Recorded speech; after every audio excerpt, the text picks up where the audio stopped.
C'est parti pour l'interview Gestion de fortune. Je suis aujourd'hui avec Dounia Arbouche. Dounia, bonjour. Bonjour Frédéric. Dounia, vous êtes avocate au barreau de Paris. Un de vos domaines de compétences est la défense des professionnels, en particulier des professionnels de la gestion de patrimoine.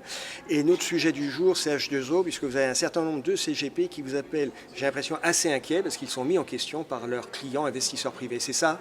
C'est ça Frédéric, ça commence. Ça commence. Oui, l'épisode. Vous pensez que ça va s'amplifier? Bien sûr, puisque les investisseurs essayent de trouver tous les moyens possibles, toutes les brèches possibles, et là c'en est une évidemment, puisqu'ils ne peuvent plus racheter les unités de compte, leur contrat même, parce que l'assureur ne peut pas liquider. On rappelle qu'un certain nombre de fonds sont suspendus de souscription, on ne peut plus rentrer, on ne peut plus sortir, et qu'on a splitté les fonds entre une partie qui est liquide, qui va continuer à vivre, et puis une espèce de structure de cantonnement, un side pocket, comme disent les anglo-saxons, pour essayer de liquider des actifs illiquides si on arrive à trouver acquéreurs sur le marché.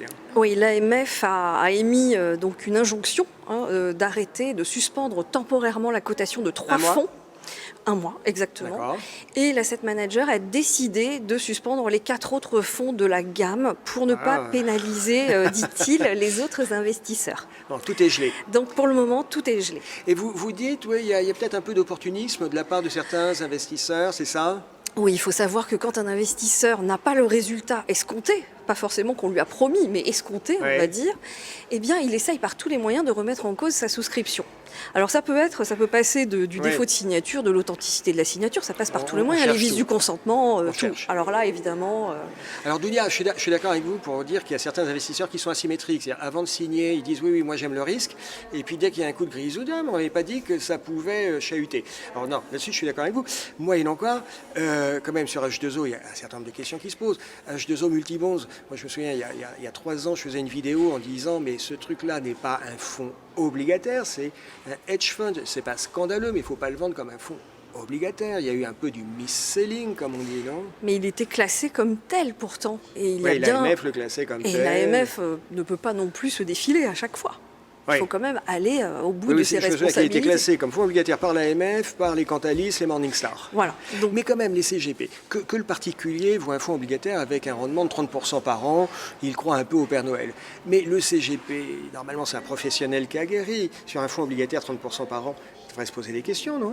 C'est vrai que les performances du passé ne font pas celles du futur. C'est une phrase d'ailleurs qui doit être inscrite obligatoirement sur les notices AMF. Mais c'est quand même une référence et les CGP vont à de nombreuses réunions d'information.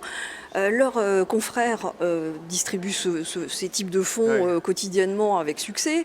Les clients eux-mêmes, qui sont parfaitement informés, en demande par la presse et les médias, etc., sont demandeurs. Et du coup, les CGP sont quasi obligés de proposer les fonds trendy. Voilà. Et puis accessoirement, effectivement, c'est abondamment mis en avant par les assureurs dans leur contrat d'assurance vie.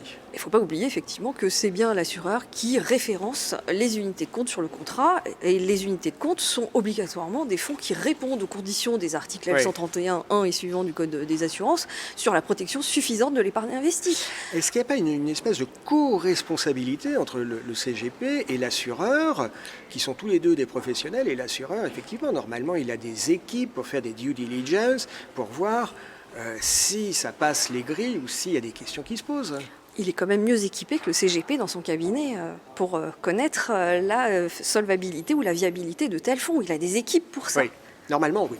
Alors, moi, je pense que sur beaucoup de ces fonds H2O, c'était difficile de résister et c'était difficile de ne pas en vendre. Parce que des performances comme ça, parce qu'une notoriété, c'était les investisseurs, les particuliers qui eux-mêmes en avaient entendu parler sans avoir besoin de leur conseiller professionnel, étaient là à dire j'en veux. Donc je pense que c'était difficile de ne pas en vendre, mais quand même de façon raisonnable, peut-être 2, 3, 4% de son portefeuille. Entre les différents fonds H2O, il y a H2O Multibond, H2O Multistratégie, Adagio, Vivace, etc. Moderato, on a quand même des CGP qui ont placé plus de 50 ou 60% des actifs de leurs clients sur du H2O. Il n'y a pas un défaut là de conseil? Alors c'est vrai que la diversification, c'est quand même Il y a un souci de un des meilleurs diversification. moyens de prendre le moins de oui. risques possible. Mais attention, les CGP sont des spécialistes de l'allocation d'actifs globale et ils gèrent le patrimoine global de leurs clients, pas simplement un contrat d'assurance vie parmi D'accord. d'autres. Il y a d'autres. Alors un contrat d'assurance vie peut être 100% en UC H2O, mais un autre support peut être sur un autre type d'actifs. Si j'ai un de mes contrats d'assurance vie qui fait 20% de mon patrimoine financier, c'est en soi pas nécessairement un souci d'avoir beaucoup d'H2O parce que L'AMF le dit d'ailleurs, hein. La D'accord. diversification peut être globale. Dounia, pour conclure, donc là on est dans une situation, pas de blocage, mais où on a effectivement des fonds qui sont suspendus. C'est pas la première fois dans l'histoire qu'on voit une situation avec des fonds suspendus. Bah, souvenons-nous des SCPI dans les années 90, le choc de la crise immobilière.